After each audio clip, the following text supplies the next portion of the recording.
Welcome. So today I'm going to do a walkthrough of the Tarot de St. Croix. This is for Sabrina. This is a wonderful deck I've had for a few years now.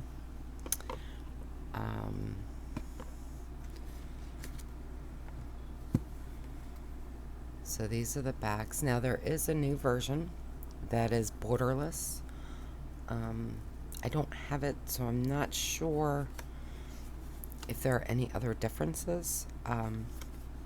The card stock is really nice. It's not super thick by any means, but it doesn't need to be. It's very durable, and I riffle shuffle, and I try to take care of my decks, but I'm not super gentle with them either. The card size, and again, I don't know if it's changed, but this I'm pretty sure is like a standard size. So you can see it's a bit shorter and a little bit wider. But very, very easy to shuffle and to work with. I did edge it. So it came with unfinished, just the white standard borders or edges. So now, before we begin, I don't normally go into guidebooks, but just to show you, because this one I actually do like. Talks about reading the cards, daily card, tarot visual journaling, which is nice. Gives you some spreads. But one of the things that I really like about this guidebook is it really talks about really personal stuff with the creator and where she came up with the different cards. And I'll say this deck is very, very personal to her. And there are some cards who are based on her sons. Other cards are based on her experiences. So just to give you an idea, I thought I would read just one. Now, the majors have more detail. The minors just give a little snippet with a one sentence meaning, or at least for the most part. So for the first card, for the Fool, she wrote, the Fool is both the beginning and the end of the major arcana in the archetypical journey of the soul. This Fool is inspired by the Pueblo Indian sacred clown Koshari, I'm not sure how to pronounce it. He wears the mask of Coyote, the trickster. He represents a playful way to look at a situation. The Fool makes a shadow puppet scene of danger. The message is to look beyond our fears, to see what really lies behind it. The path leads toward the full moon, which symbolizes the cyclical nature of life. The boat represents a journey into the mystery. The Fool's knapsack lays open in front of him. What will he take with him? The aspen stick with eyes symbolizes the wisdom gained on his journey. Kind of zoom in a little there. I lived for a number of years on the Zuni Indian reservation, where I was fortunate to see their ceremonial dances. One evening, as I stood on the rooftop watching the dances below, a sacred clown climbed up the ladder and tricked me into buying a plastic turquoise necklace for $20. The crowd roared with laughter. I felt embarrassed but also delighted to play the Fool in their ceremony. I treasure that necklace. It reminds me to laugh at myself. Whenever we begin a new endeavor or journey in life, we have no idea of the actual outcome. The Fool is here to tell you to trust the journey, to realize our fears or fantasies, and to enter the mystery with a playful sense of adventure. And then there's a full color picture, and in the bottom, for each of the majors, there's that kind of takeaway. So for the Fool, it's trust the journey. And just to give you another example, like for death, from death something new begins. So all of the majors will have that. All right, so now to the cards.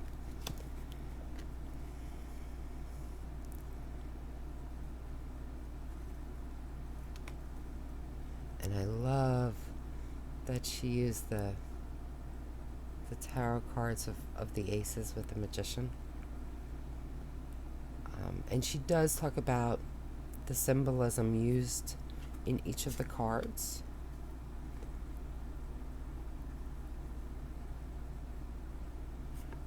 And again, I think she's holding another tarot card.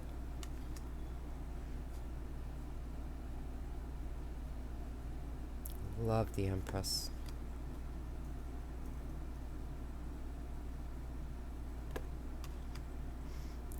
I love that she used the Dalai Lama for the Hierophant. You know, if there was ever a spiritual figure who, for me anyway, is just pure love and compassion, it's the Dalai Lama. Now the Lover's card is very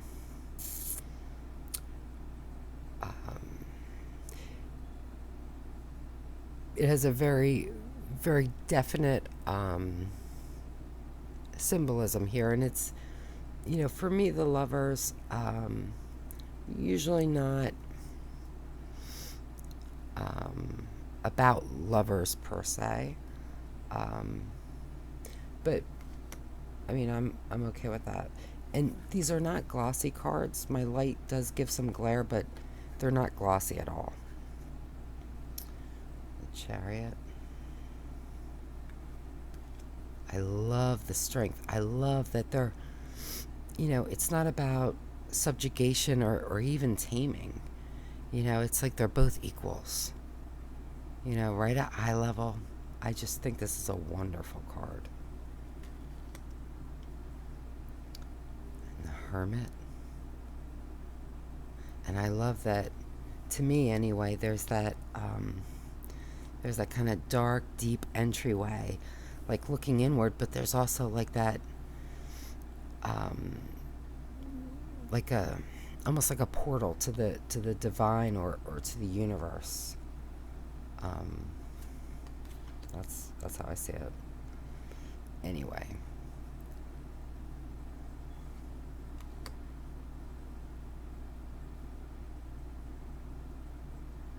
Love the Justice. And you know, a lot of times the sword has more prominence in the card, and I like that, you know, there's balance here, so the sword can be kind of set aside. It's not forgotten, but it's not at the forefront.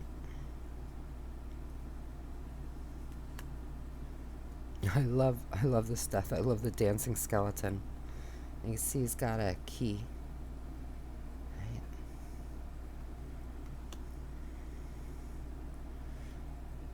This is an interesting card, and I think this is a very distinctive view on temperance too. Yeah, it's really interesting, and some of the details might be hard to pick up.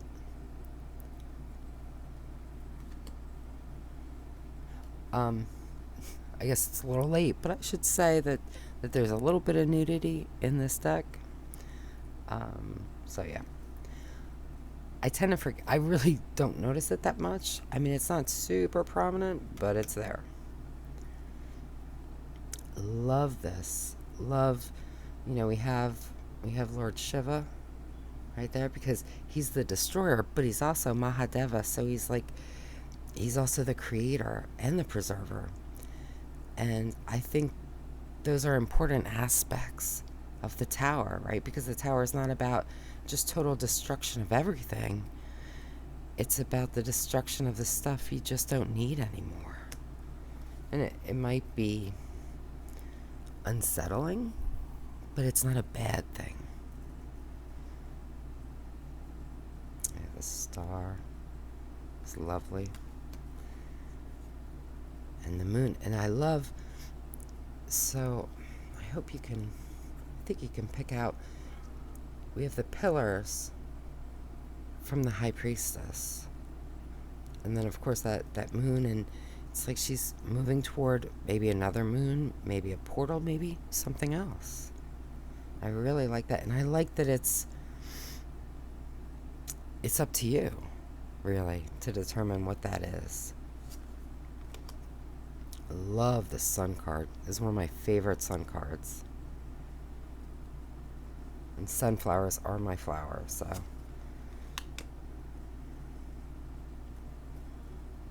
It's an interesting judgment card. And there's a lot going on that I just want to kind of pull you in a little so you can get the details. You can see it in person, but I just didn't know if it would show up well on camera. The World. I don't know what it is with tarot cards and having things like shooting out of women's body parts, but I really don't care for that. But I do like the symbology here. The rays I could do without. But that's just me. But I love this deck, don't get me wrong. Okay, so now we have the Pentacles. I love that, again, it's, that sunflower.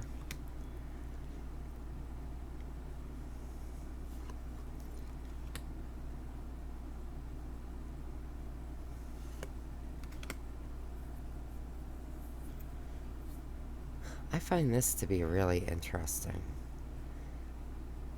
because all this work and it's just sand, right? So for me, this can lead to a lot of different types of interpretations, which I like, depending on how it feels.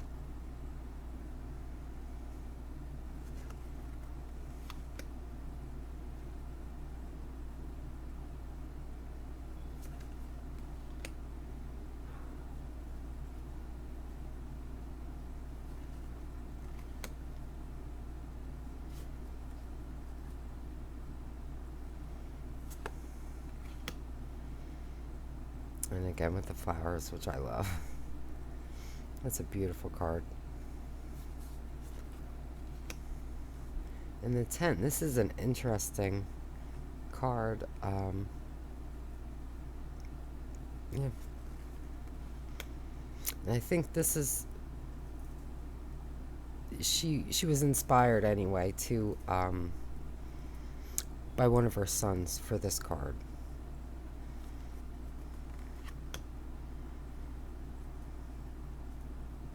I think 3 of the pages were her children. I could be wrong. Love her. It's beautiful. It's just, there's that lushness and plenty. And here too. That monkey reminds me of Indiana Jones, though. I'm just saying. Not a bad thing. I love Indiana Jones. Love this ace.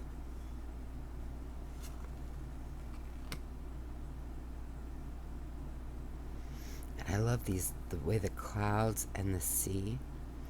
There's just something very evocative about it, even more than her.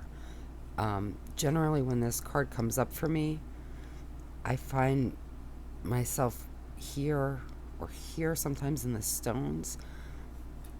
She's like the last thing I focus on, usually, which is interesting. Now, if you've seen any of my videos, you know that I'm not super keen on 3 swords and a heart, but this one is a little different.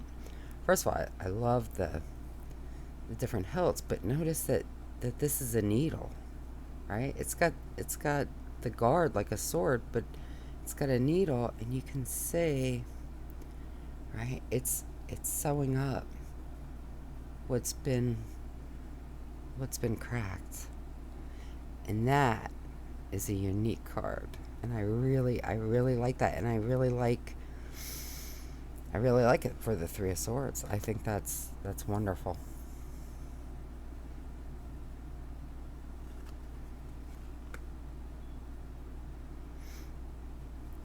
Now, this is an interesting, this is, you know, I'll tell you, a lot of these cards have a good amount of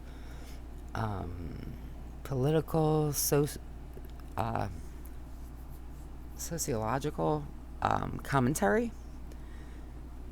And, you know, here, you know, it's his words to the child, or maybe to her, but they're affecting that child. And I think that's a really powerful card, and it's a powerful message.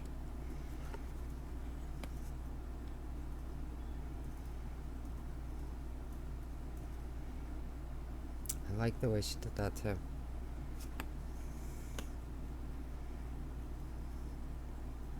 It's interesting that that's kind of like what the Fool was wearing.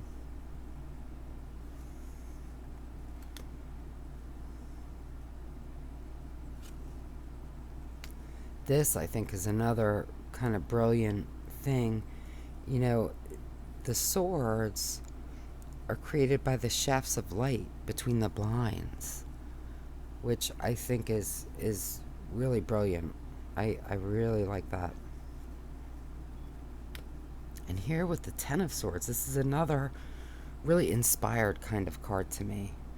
You know, there's part of her, right, that's just falling away, but the other part is kind of being raised up, you know, and we have like this new moon, like a new cycle, a new life, a new way to think about things. I mean, it's just, I really like that.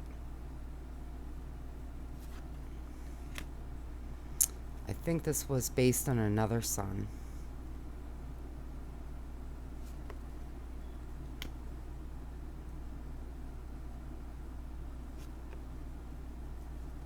Love this card too. She's beautiful.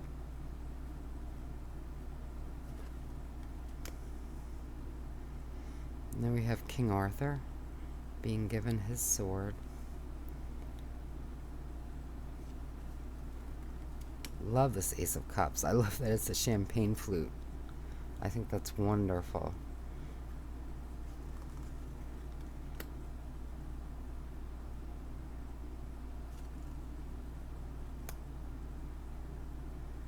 And here, you can kind of see, so it looks like got some tarot going on there and there. And then like a board game. So that's kind of interesting.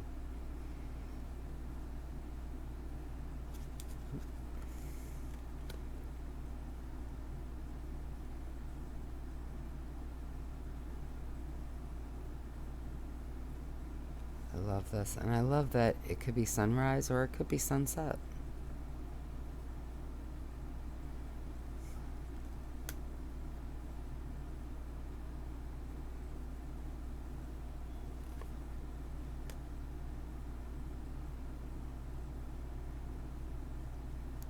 This is really sweet. And if you notice, each of the characters has like a specific food that they would like,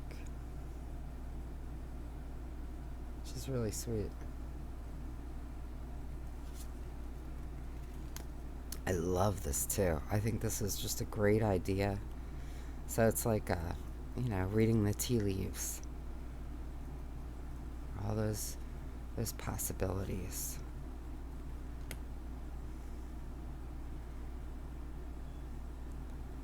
This is beautiful too. This is a very interesting card. So, and depending on the reading, I can interpret this a lot of very different ways. Which again, I like. I think that's important.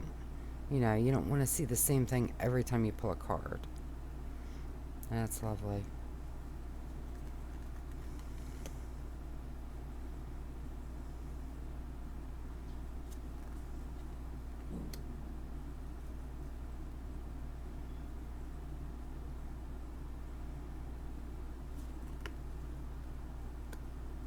Love this one too. I love that she's in the water, but she's not like soaked by it. You know what I mean? She's in control, right? And this is so cute. Let me play that dog. He's so cute.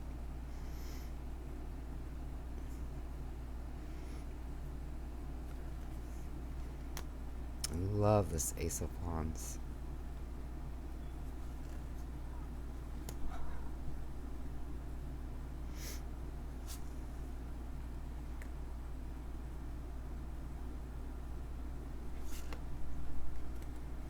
Love this too.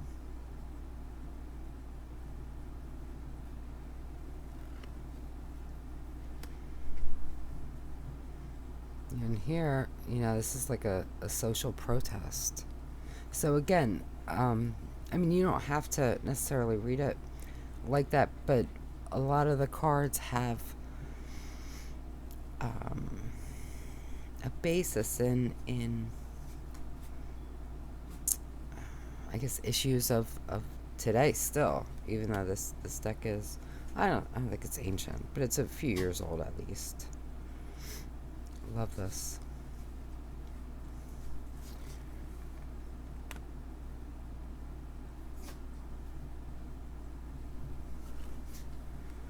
I love this Eight of Wands too.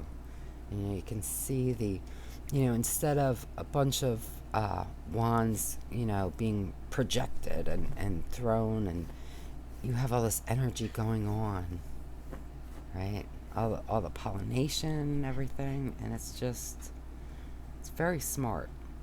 I really like that. I love this card. It's the Nine of Wands, and it's like she's going through the pillars from the High Priestess. I really like that, and to me that's like a callback to the Tower too. I really like that card. And the 10.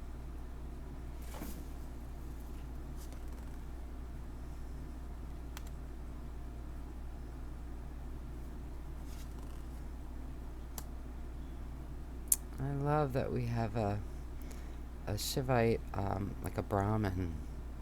He's there with the trident, and looks like he's meditating.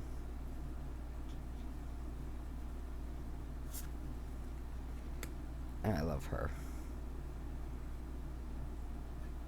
And one more thing about this. With wands, a lot of times we see physical action. And I love that this is that spiritual, that inner action. But outside is the stillness, And it's just my thing, but I really like it. And then the King. So, if you would like, not that you're going to answer me in real time, but I know personally, my cat is knocking stuff over, because that's what cats do. I like to see how the cards kind of work together and feel in a reading. So I thought we could do just a quick little reading, and I know for me personally, it helps me to envision how I would work with a deck and how it would, just kind of feel for me. So hopefully this will be beneficial for you too. So maybe let's just do I'm going to give you more than one card. Let's do a 3-card draw. Maybe first just what's that thing that we can let go, right? We all have something to just release, right?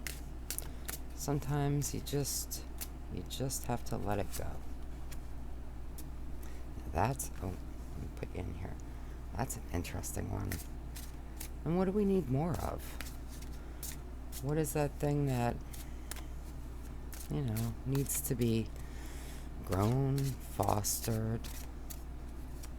Maybe it just needs a little more attention.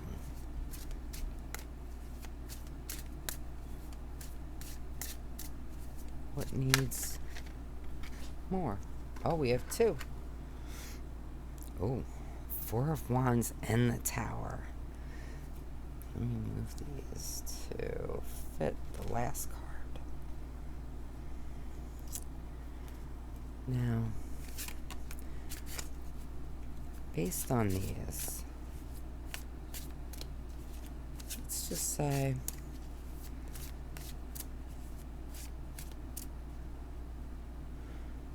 if that's what we're focusing on and that's what we're releasing, maybe just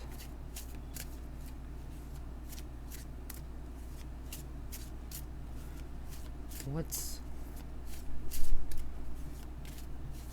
something that can help in that process, because it's not always easy. And the Knight of Wands. Okay, so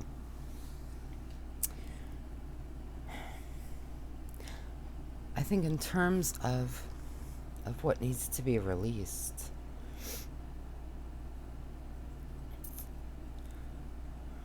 I think it's that, judgment can have many interpretations and many meanings. But I think for me right now, I think it's that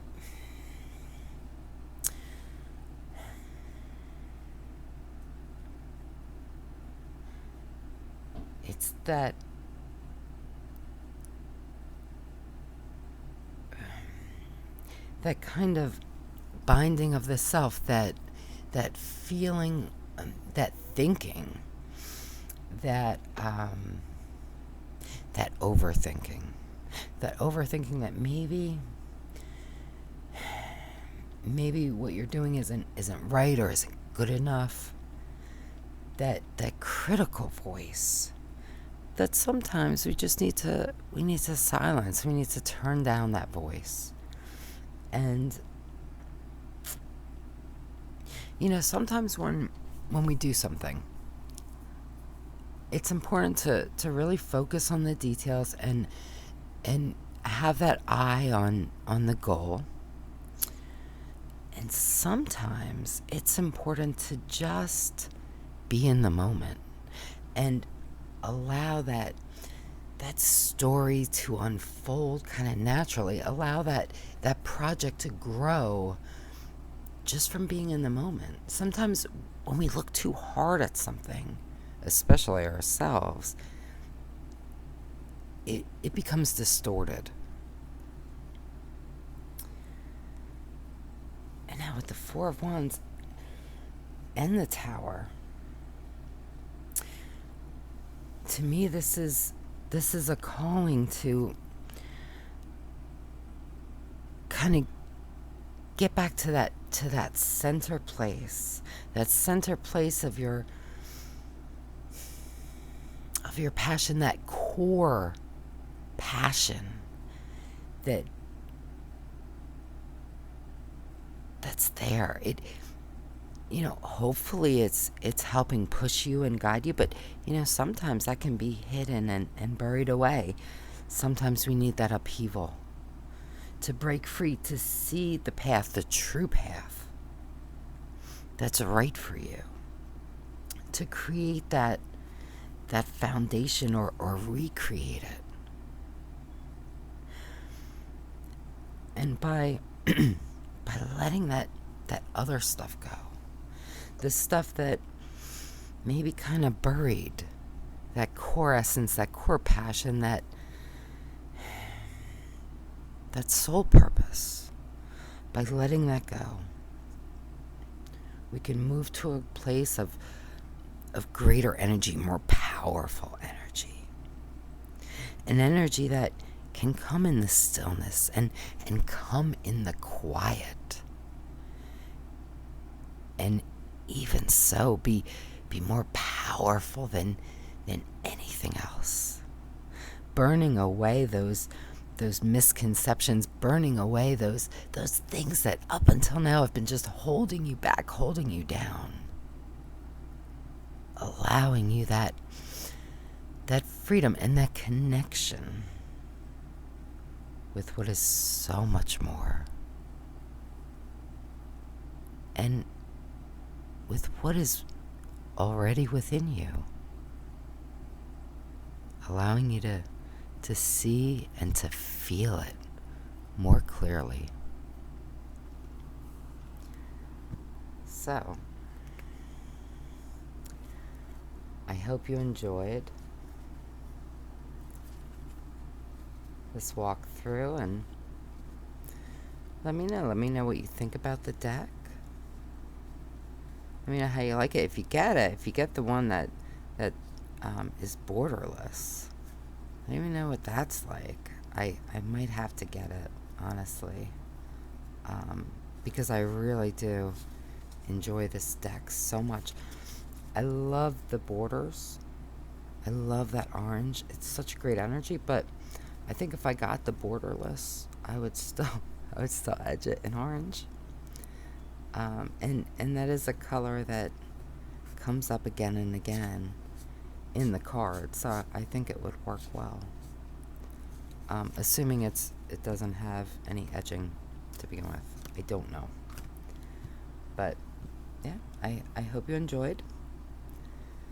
And until next time, be good to yourself.